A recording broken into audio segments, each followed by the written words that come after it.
Carla. Um, this is pretty much what you wanted, right? I know they were talking about maybe getting you back in Abu Dhabi, but you were like, I want to fight in November, New York, December. It kind of worked out perfectly to your plans, right?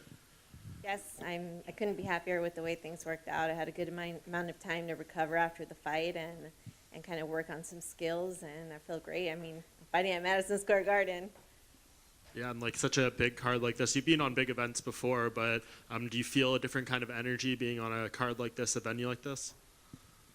Most definitely. I think the energy of just fighting New York at Madison Square Garden, I mean, it's such a historic spot, and, it's not something that was possible before a few years ago. So I think it's an electric energy, and everyone's really excited about the card, including myself. Yeah, and I know you, after the last fight, you said you had some things to take care of physically. You saw doctors and whatnot. Did that all kind of pan out exactly how you thought it would in terms of the timeline and everything? Yes, most definitely. I had to wait from a clearance from my physical therapist before I could accept the fight. I mean, right off the bat, I was like, Madison Square Garden, like, yes. But I was like, need to do the right thing and wait on my doctor. And once I got the go-ahead and green light, it was on. Yeah, and we had Jang in here earlier, and she kind of mentioned that there's nothing about your game that she fears in particular. Do you feel like that's kind of a miscalculation from her, and maybe in a way is she underestimating you? I think probably a lot of people have felt that about my game, but doesn't really matter what she thinks or what she fears. I mean, I'm going in there with my best game, and this is probably one of the best camps I've had, so I'm just ready to go in there the best me and kind of prove the world wrong, I guess. Yeah, I know, we don't have to go back to the last fight and talk ad nauseum about it, but when you sit here again a few days away from fighting again, do you feel like you learned a lot from that last fight that you can bring into this one? I learned something from every fight, and if anything, I was proud of my ability to kind of keep my emotions in check. I mean, regardless of the fans, I don't think I got wild or reckless, and yeah. But going into this fight, definitely plan on a little bit more of an exciting fight. That's for sure. Weili's trying to do the same thing that you already did and recapture a title that she lost. So what do you think she's thinking that you've from your experience trying to recapture the belt this week? What do you think is going through her mind? I mean, going into any title fight, I think it's definitely like a lot of pressure and a lot of motivation. But I think I definitely had a longer journey to get here, and if anything, my motivation going into a defense is huge because I've never been able to defend my belt, and that's been like a huge unfinished business for me that I'm excited to fight for. And unembedded, her coach said that he knew that you two would eventually be matched up sometime down the line. Was she a name that you knew eventually that you two would be matched up, whether it was for the title or not? I mean, you fight in this division long enough, and at the top, you're going to fight a lot of the top girls. I didn't know when. I mean, it's hard to know where the cards fall, but yeah, I figured at some point we would fight, and I figured it'd probably be for the belt.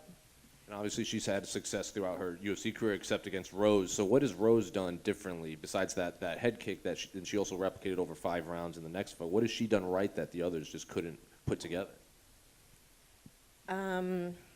Well, in my mind, I mean, it could be wrong, but I think that she underestimated Rose as she's doing me. And yeah, I think she kind of wasn't expecting that from Rose, and Rose just brought her best game like I'm planning to do, and hopefully I get a similar finish. Sorry, so I'm a little chilly. Not scared, I'm just chilly. And a couple questions unrelated to your fight. I've been asking everyone this immediately. This might be Frankie Edgar's last fight in his MMA career. So were you a fan of his coming up? Do you have any memories of Frankie watching his fights or just around the UFC at all?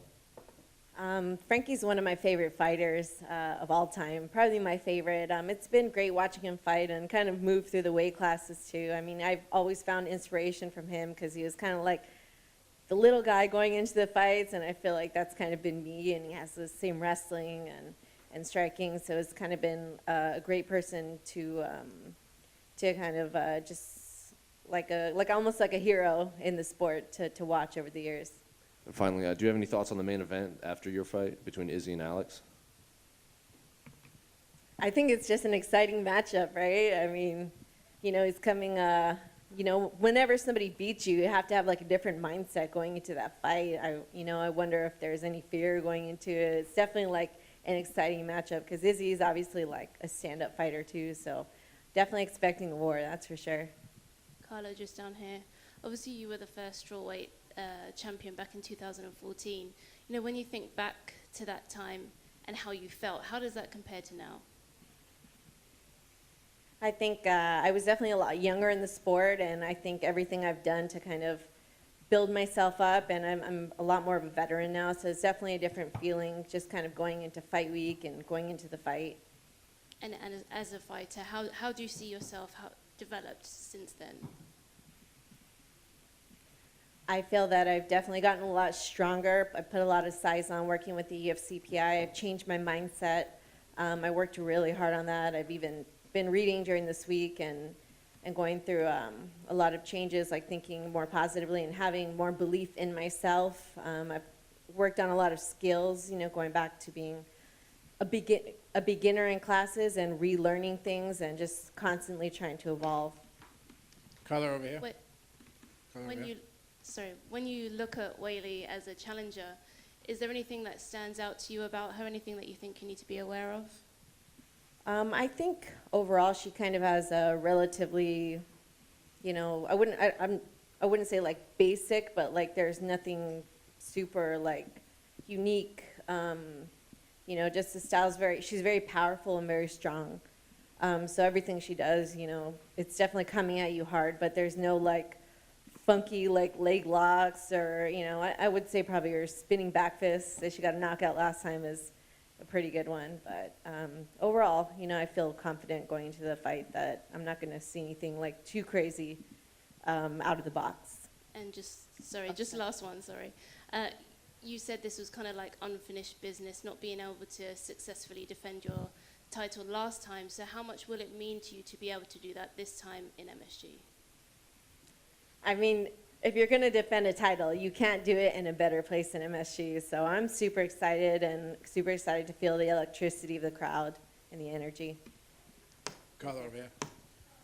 Everyone always talks about Weili's power and her striking. Talk to me about her grappling for a second. Like, how do you feel her grappling matches against yours? I feel that I'm definitely the more technical grappler in wrestling and jiu-jitsu.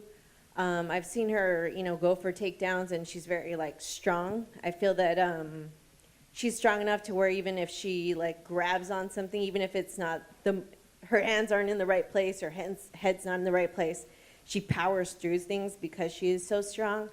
So I definitely have to just kind of, like, be on my guard of, just because this is not in the right place doesn't mean I'm safe. I think I got to, like, keep the aggression coming and just stay strong. You're heading into this fight. You're the underdog, which seems to kind of be a theme with your career. Tell me, like, why do the odds makers always kind of, like, count you out? I think there's a lot of reasons, but, I mean, I think I don't, like, show all my cards, so to speak, going into the fights, like, I'm going to do this and I'm going to do that, and, like, show a lot of my training. I mean, even on The Ultimate Fighter, I like to keep my, what I have going on very private. I like to show it in the cage, which, obviously has come to fruition because, I mean, I have the belt here. So, I think a lot of things, just not being very vocal about what I can do or what I'm going to do. I just always would rather prove myself. My last question. This past week, we just saw Amanda Lemos coming off a unbelievable knockout. I know you don't want to look past Weili, but what's your thoughts on a future matchup with her? I think it's just like Weili, like, you just see these fights. It's like just a matter of time before a lot of these happen, in the division. I don't necessarily think she's next in line for a title shot, just because, she was coming off a loss going into it, but I definitely think she's probably a couple fights away. All right, so I lied one more. So if she's not, then if you're the matchmaker, who would be? Geez, I don't know. You got to ask Mick. But, I've beaten most of the girls in the top 5, I think. So it's definitely a tough one. I might have to see how the division shakes out a little bit in this next couple months. Good luck to you. Carla, back center here, right here. Obviously, when you planned your wedding, you were not crowned a UFC champ again. Did you make the decision to walk down the aisle with the belt before or after you won it? I think it's from the fabulous media like you people who are just like, are you going to wear the belt down the aisle? And I was like, Well, I guess so. It sounds like a good idea. And once the fight happened and I won the belt, I was like, well, now I got to do it. I've said it in enough interviews, and it was definitely a really unique thing to go into the wedding and walk down the aisle with the UFC belt around my waist. That's something new, I guess I could ask for. And obviously you went into that fight expecting to win, but regardless, having a professional mixed martial arts fight just weeks before a wedding could be a little scary, with getting cuts or bruises. Was that a concern for you at all? It was my initial concern, and it was when I got the news about the fight. It was definitely I was on the fence about it, but I went to my wonderful husband, we're in the back, and he just assured me and reassured me, I guess, that he knew what he was getting into when he was marrying a fighter, and like cuts or bruises. I mean, he was there for me and was going to love me no matter what. So I mean, I guess just you want to look pretty for your walking down the aisle and for your husband, but at the end of the day, I'm just glad it worked out. And I hate to put you on the spot, but which piece of jewelry felt better, putting the ring on your finger or putting the belt on your waist? I'm going to call it a tie. Thank you. Right here, Carla. You talked about the strength of Weili today, and embedded to your coach was also talking about her strength, both in punching power and overall strength. Do you think she's going to be the most physically strong woman you've ever fought? That's a tough one. I've fought the best of the best for well over a decade. So, I mean, fighting people like Tatiana Suarez, Joanna, Claudia, and just, all these fighters that are like pretty large. Even Alexa Grasso, who ended up moving up the next fight to a different weight class. I've just fought so many strong and powerful fighters, and I think fighters can be strong in different ways, like grappling, punching. So, I mean, I guess we'll see, but I definitely think she's going to be up there. Carla, over here, right. Hey, when we spoke earlier this year, I'd asked you about kind of that short title reign that you had the first time. You said you mostly didn't really get to enjoy it. It was around Christmas time, and it was kind of hectic and everything like that, and you were right in a fight camp. This one, you had a lot more time to kind of soak it in. It was about 6 months. So, like, what did you kind of do with this feeling of being champion in this time? Have you been able to kind of do anything with that? Yeah, it's been really amazing to kind of just see my friends and my family and, just have the belt with me and just be like, hey, champ, and, because in camp you don't really get to see anybody. You're so focused on training in the fight. So I was able to travel a little bit. It was good to kind of, go to these different places and kind of grow MMA, so to speak, in like different places like Ecuador. And I was able to actually do like some charity work throughout. So that was really rewarding for me because, I feel like having the belt, you can do a lot more good because it definitely grabs more attention, and it's something that's really close to my heart, and hopefully I can do more of after I defend this belt. Has it opened any other doors in the last couple of months for you, professionally outside of the cage itself? Or? Definitely more opportunities to do like a few more seminars and things like that. I can't really think of anything in particular, like any acting opportunities or anything, but yeah, hopefully in the future. And I know you're big on cookies, obviously. You're the Cookie Monster. Where are you going to get cookies afterward? I heard of this place out here that was really good. It's called Levain. I heard that cookie place was really good out here in New York, so I might try that if I can get up early enough. Thank you. Thanks.